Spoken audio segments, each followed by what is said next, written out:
to another Fashion Week installment of Morning Tea. Our guest today is designer Michael Kors. Welcome, Michael. The King of Kashmir, the Sultan of Camel. I have to ask you, how can you possibly have a 30th anniversary and only be 33 years old? You know, it's fashion alchemy, what can I say? I do have to think to myself, how did we suddenly wake up and here we are at 30 years? But I was truly, I was a kid. After 30 years, what do you still find compelling about fashion? What do you like about it? As much as you think you know the rules, as much as you think you know the game, it's always changing.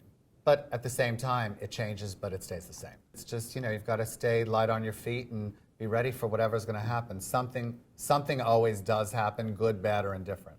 Let's clear something up. I've read a few different accounts, but some people say that you're responsible for New York Fashion Week as we know it at the moment.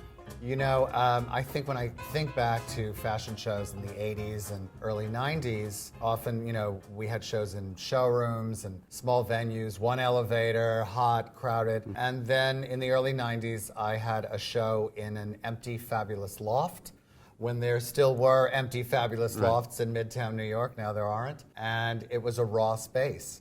And I think we were in the 5th or 6th look. It was Naomi Campbell. And all of a sudden, I heard an explosion in the audience. I thought someone had shot someone in the front row. The music was blasting, and then Naomi came running off the stage, and she said, oh my God, the ceiling fell.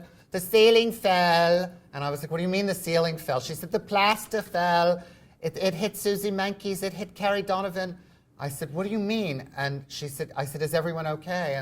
And I think shortly thereafter, Susie wrote, which I think was really necessary to write at the time. She wrote an article that she said, New York designers are presenting fabulous looking clothes that are very relevant, but how could New York truly be a fashion capital with no organized venue system?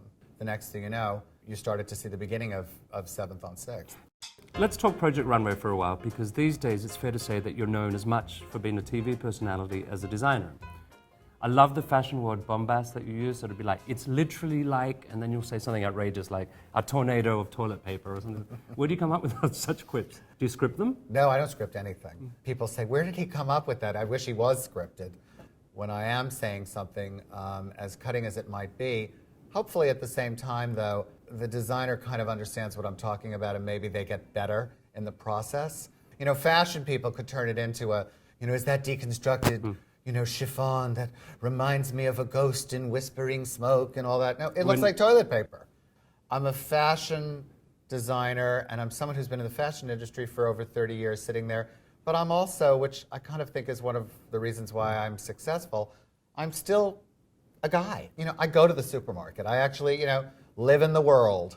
And I say the things that I have a feeling, quite frankly, a lot of people are sitting there going, that looks like toilet paper.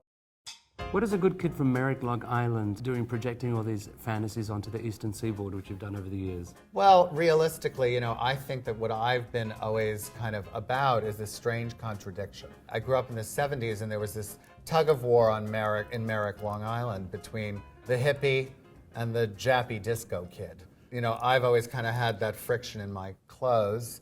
I'm a nice Jewish boy who's half Swedish. Oh my God, could this be more opposite, The Ingmar Bergman Scandinavian kind of shtick is actually very accurate, and the Long Island Jewish shtick is very accurate also. I mean, the closest culture to Merrick, Long Island is to shop. You go shopping. Manhasset was MoMA. Something else that I know that you read are the tabloids. Love them. Yep. Love them. So, Us or Star? All of them. Are you kidding?